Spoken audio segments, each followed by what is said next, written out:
What's up, Scrappers? I'm Quacker's Co, and this is the fish fry for November 15th, being held at the spawning grounds. But before we get into it, let me congratulate Team Water on a clean sweep of the Splatfest. But there's no time to brag or gloat, we've got some fish to fry. The cooking utensils for this rotation are the Dapple dualies, the Ballpoint Splatling, the Bamboozler, and the... Really? We already have it again? Good lord. That's right, the Dynamo roller is already back in rotation. This thing can deal 400 damage with that roll, and if you can apply that damage rapidly, this thing can cause extreme damage to whatever you're targeting. But you always need to remember how much ink that this weapon uses up, as much as it can take out any enemy in the game.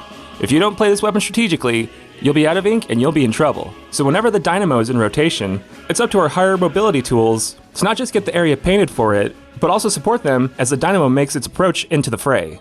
And since the Bamboozler is our long-range weapon, always keep an eye out for what your coworkers are getting into and support them in their tasks. Mobility is going to be a nightmare, so always try to stay focused and keep yourself in spots where it's harder for stuff to sneak up on your backside. On a low tide, it can be really difficult to make approaches onto shoreline bosses, but we also need to remember to lure specific bosses to the basket. Just make sure that you don't lure a steel eel to the basket. It's always best to lead them in a way that exposes the end to your teammates to help take it out. On a high tide, if you want to take out the fly fish on the corner, make sure you jump from the viewing platform to give yourself a little bit extra distance on it. The Dapples and the Dynamo could probably approach it, just keep in mind you still need to get back from there. Luckily, this composition is really good for a glowflies wave. Both the Dynamo and the Dapples can hold a line of damage, while the ballpoint assists. And as long as that Bamboozler can hit the goalie a couple times, you should be able to get a pretty easy clear on it. Just make sure that you don't constantly move the Dynamo forward. You want very slight movements on that stick whenever the salmonids finally get to you. On a griller's wave, you still want to stun that griller right by the basket. When you get it just right, you can hit the griller with the Dynamo's roll. Also keep in mind that the Dynamo or the Dapples will have to be on small fry control. During a Cohawk charge, I know it seems really useful to take that Dynamo and start rolling over those Cohawks, but you can take out more per ink usage if you stay in the turret. During a fog on spawning grounds, it can be really easy to lose track of your teammates. Just always stay aware of what they're getting up to and where those bosses are spawning. During a giant tornado wave, that Dynamo can be used to clear the way. Just make sure you don't linger in the middle of the map. Always roll it from one end to the other, and then getting ink on the other side. This composition on a mothership might be a little bit difficult. Keep that Bamboozler moving, taking out Chinooks before they can drop their boxes. And since the Dapples have so much more mobility, it might be helpful to stay on box control instead of trying to splat Chinooks. All their weapons but the Dapples can attack the mothership on the way in, but make sure once that mothership gets there, you activate turret mode on the Dapples and take it out before it takes those eggs. On a Mudmouth wave, if you have the Bamboozler, try to focus on tossing eggs. Every single weapon can take out lessers better than the Bamboozler. And if you have the Dynamo and you see a golden Mudmouth, you know what to do. And finally, during a Goldie Seek is when the Dynamo shines the most. Position yourself in front of him, put that roller to the ground, and try to not let him get around you. You can easily pop every single egg out of him in just a couple seconds. Alright, let's get into the cookware. Our first cooking utensils are the Dapple dualies. The Dapple dualies have insane fire rate and damage, but because of its range and the map we're on, it might be dangerous to play this weapon so aggressively, but you don't have a choice with the Dapples. So always be aware of your positioning and all the different spawning locations that those salmonids can come from. And if you need a little extra height against an enemy, remember that if you don't input any movement and press the jump button, you won't dodge roll, you'll just jump straight up. The Dapples also want to stay on patrol for stingers and fish sticks. And whenever you see a really good moment, activate turret mode and melt whatever's in your path.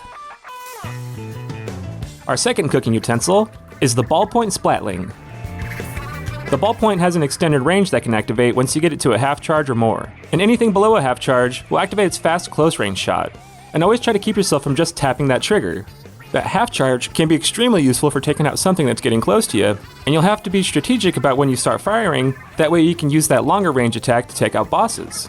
You will want to try to play this weapon aggressively, just always give yourself some kind of an exit strategy or a little bit of height against your enemies. If you're firing single drops on the ground to get around, then that is no help for your coworkers. It'll also be helpful for the Ballpoint to take out stingers and fish sticks, but you'll want to be a little bit more strategic about where you're positioning yourself. Our third cooking utensil is the Dynamo roller. A great thing to know about the Dynamo is that when it's topped off on ink, you can do one flick or fling and then be able to use a bomb, and vice versa. This is really helpful if you're waiting for a moz or a fly fish and a scrapper just came out of nowhere. But once you've used an attack and a bomb, you are now completely out of ink. So even though this weapon does really good at just pushing anywhere towards any enemy, always keep an eye on what your ink supply is. This weapon's fling does go pretty far, but it doesn't take long before that range has diminished returns. So if you want to use that fling to cause damage to something like a steelhead, make sure you roll your way up there pretty close, and have the ink supply to take him out. The Dynamo can be an insanely great weapon, it's just not very user-friendly. Our last cooking utensil is the Bamboozler. The Bamboozler in this composition can do an insane job on assisting both the Ballpoint and the Dynamo. Since they might be overextending themselves over to the shoreline, keep an eye on what they're doing and what might be sneaking up on them. Quick tap shots can take out small fry, but it takes no time to get this thing charged up, so try to make sure you're not wasting any time. You can always be dealing damage to something with how fast this thing charges up. And during an extra wave, all of these weapons do a really good job at causing damage to the Kohozuna. Just keep in mind that we don't want to keep the Kohozuna at the shoreline for too long. Keeping him closer to the center of the map means that we don't have to go so far to both cause damage to him and to get ourselves to these shoreline bosses that are going to be a nuisance. And as always, look for that moment right at the beginning of the extra wave where you can use your special to not just cause damage to the Kohozuna, but also to take out some bosses and spawn some golden eggs early in the wave. And the fish fry usually comes out before the stage rotation. So if you want to catch these updates when they're hot and fresh, make sure you subscribe and hit that bell. And if you want other GrizzCo employees to receive these tips, make sure you like and share the video. Bye-bye.